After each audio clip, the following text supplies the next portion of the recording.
And our last story of the week, the news of the D23 Expo in Japan. It's going to be taking place at the Tokyo Disneyland. I'm going to bring up the information here for everybody. So the Japanese fans are going to get this. This happens again every 2 years. The D23 Expo is taking place in Los Angeles in the summer, and lucky Abe is going to be there. Mm-hmm. So there we go. So that is the poster. I love the fact that Oswald and Olaf and Chip and Dale are all in there, and Buzz and Woody. Nice assortment of characters. And then look at that. Look at this. R2-D2 and C-3PO.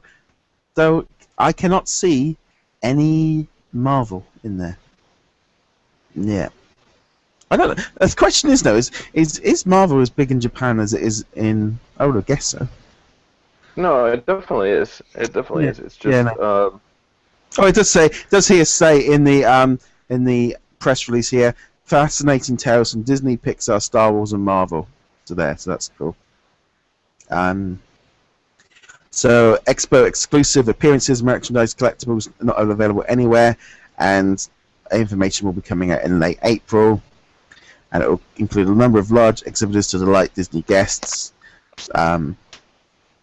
Yeah, it's going to be lots of stories from Star Wars, which is a new movie coming out. Toy Story, which celebrates its 20th anniversary this year, and Tokyo Disney Resort will have a special exhibition. And there's even going to be a Kingdom Hearts fan event will be taking place on November the 3rd in the cinema.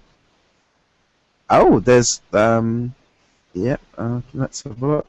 Well, keep in mind, Kingdom Hearts and Final Fantasy is huge out there, so. No, I think again for sort of Disney fans in Japan, fantastic. I think anything like this is good. I'm gonna, obviously Abe is over there in California, so you've kind of got that advantage of having events, but there are other countries in the world, and I love the fact that Disney don't always just focus purely on America, because I do think it's good for Japan to get stuff because it's just a big audience. So bring D23 to Europe. Let us have one. I agree. Share the D23 with the world. However, I just did not agree with one little thing, and maybe it's just because, I wanted this to happen, but in 2013 when they did the first D23 in Japan,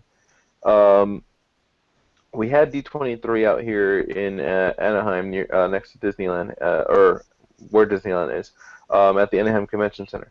And they usually had, before in the previous D23s, they had this amazing Imagineers exhibit where they show you what's coming to the theme parks. Yeah. Well, they completely gypped everybody in America with their exhibit in 2013. Don't get me wrong, it was awesome. They had a lot of cool little pieces, but they were very, very, very, very hush-hush on their Avatar stuff, and they were very, very hush-hush on their Star Wars stuff. They had little hidden things and then little teasers of, like they had these crates and a droid with Star Wars stuff, and then they had this little booth with like a ton of under construction tape and caution of like little things of Avatar, and they had these details that they could have shared, but they chose not to. Instead, they decided to share it all, which was I think 3 or 4 months after. No, it was like 2 or 3 months after in Japan. Why they chose to do it, I don't understand. They could have done it out here, and they could have shared it out there as well, but the only thing that I hope that they don't do this year is that they completely jip us out again and we don't get anything. Because for sure, I mean, especially after an interview recently with Bob Iger, the reason why they put a lot of the Star Wars expansion out here and in Florida on the back burner was because they were going to wait until they found out more about Episode 7 and about the direction that these movies are going to take. That way they can put some of the classic and some of the new stuff into the parks. Okay, I get it. That's great. However, they did have a lot of stuff planned, and they could have shared it with everybody, but they decided to share it only in Japan. So all I'm saying is awesome. that they're doing it in Japan. I'm not mad about that, but share the same information with everybody. That's all I gotta say. I think that's the thing as well. If you think like sharing the information and stands and the information between it, I do wonder though, just in general with these D23, is this? Do you think Marvel will have a bigger impact now that they've pulled out of Comic-Con? Because they could, if they announce something at D23, it would sort of bring worldwide attention to this event, rather than. Well, check this out. In 2013, Tom Hiddleston was, Loki, obviously. He appeared in Comic-Con in his Loki outfit, Yeah. and he told everybody to bow down to me or whatever. Yeah. But that same year, he I think it was like a month later, he ends up going to D23, and he's there.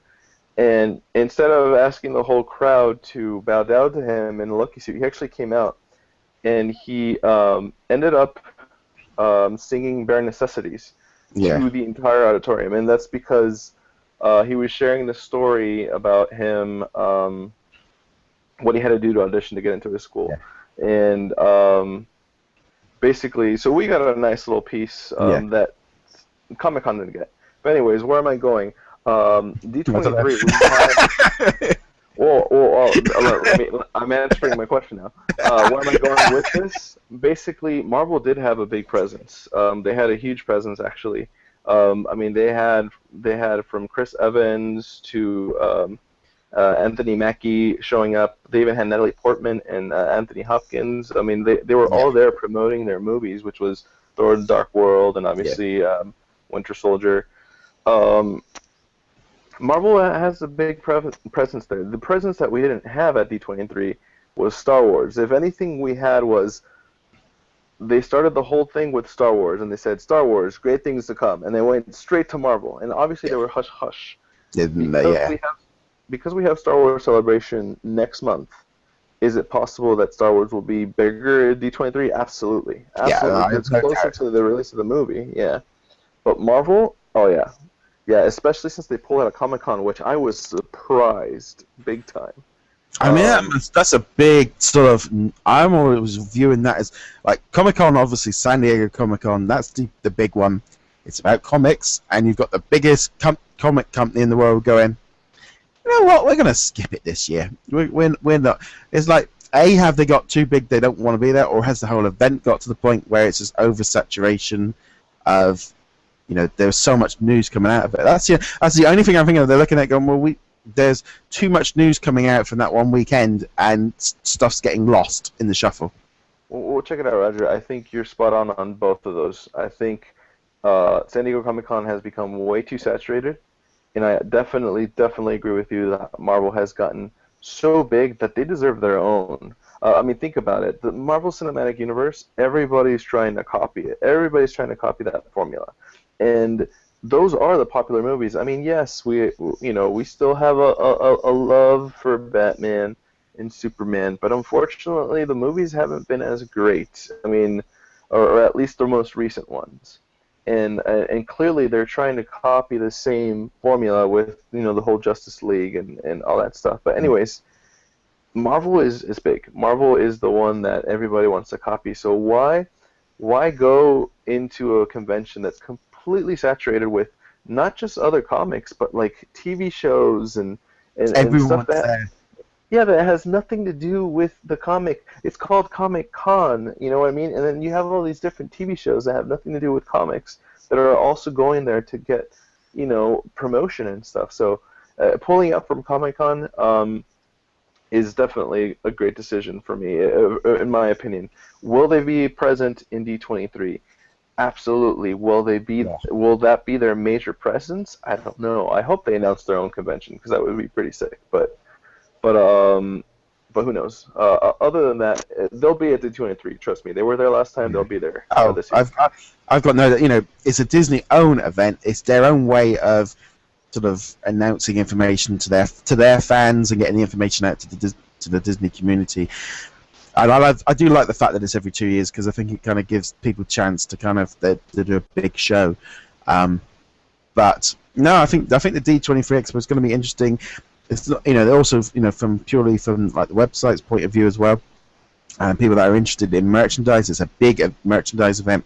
Both the Los Angeles one and the Japanese one, they both have interesting bits and pieces. Great for information to come out. I think in general now, there's that much.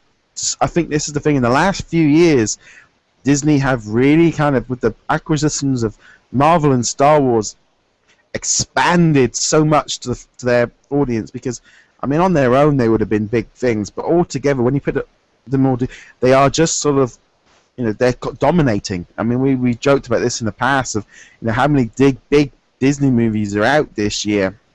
And when you start chucking in Marvel and Star Wars, it really just start coming on, well, yeah, they've got a big share. And it's not like there's a huge amount of movies get made anymore, but they've got a large lion's share of it. No, absolutely. I think when Disney was all on its own and they basically changed CEOs with Bob Iger and they acquired Pixar, everybody's like, okay, that's a no-brainer. And then when the whole J.K. Rowling and Harry Potter thing happened, and Disney decided to pull out because she was asking for too much, everybody's like, you guys are dumb. You guys are going to miss out. And then all of a sudden, boom, we got Marvel now. And then fast forward, now Star Wars and, of course, Indiana Jones. Yeah, it's a huge, huge market that they've acquired. And it looks like everything so far is so good. I don't think they've done anything that has been, thumbs down so far. So I'm looking forward to it. It's going to be great. I mean, it's interesting, like you say, with like the Harry Potter thing. Obviously, Harry Potter is, just as big and huge here in the UK as its own sort of, its own little franchise of its own like accord. I look at Universal and the expansions they keep doing to Harry Potter, and it's like you sort of see going, well, it's not actually yours, guys. You paid for the things, you still don't own it, and those movies are repeated and there's a place in everyone's heart. But Harry Potter, for most of us now, that's past. There's nothing new. It's they're doing a few little books and a few things like that. And they're already talking about the idea of rebooting and redoing the movies again, because they're looking at going, well, yeah, it's got nostalgia and they can keep making money off the. The park's doing a huge business and it's a great little area. Not so much little, it's nearly half the park now. But there isn't, and I think that's the big difference at the minute. Is there's specifically for like Universal and these other ones, is these big brands. They're moving forward, and I think that's where Disney really come in with Star Wars and Marvel, and they're just going forward. They've got nostalgia, but they're not. That's not their prime concern. And even with Disney, I mean, Disney do fantastic with nostalgia. They, the whole thing of branding their characters, but they're still coming out with new ones. Inside Out, Frozen, Big Hero 6. They're all brand new characters. They're not resting on just continuously bringing out Mickey Mouse cartoons anymore. That's long gone. Yeah, absolutely. And a Mickey Mouse cartoon, it's like, yeah, do they still? It's like you do sometimes go, well, I do think like with like with Mickey Mouse and all the characters, it's like, okay, they're doing Disney House Playhouse and they've got new shorts, and it's like, I'm glad they're doing that, because you got kids growing up that only ever see Mickey on merchandise. They don't actually. They needed that. They needed to reconnect with the character again.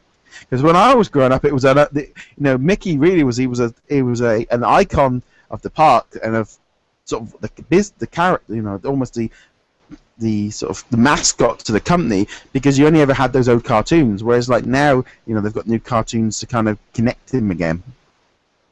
I was still waiting for that amazing, blockbuster animated film with Mickey. Like they still got to do that eventually. It's long overdue. I think as well, you do look at it and go, would people go see it? But also, they need to keep reinventing Mickey and kind of bringing them. And I do think the new Mickey Mouse shorts have been a great way of reintroducing him back to the new audience, rather than just Mickey Mouse Playhouse. Yeah. Yeah, I was over a friend's house the other day, and he had it all. I think after 8 episodes of it in a run, I was like, okay. Even I had the songs in my head, and I'm just like, okay. I can see how like parents are just like, Yeah. Okay. That's our life every day. That's funny. But anything else you want to add before we close off this episode of the podcast?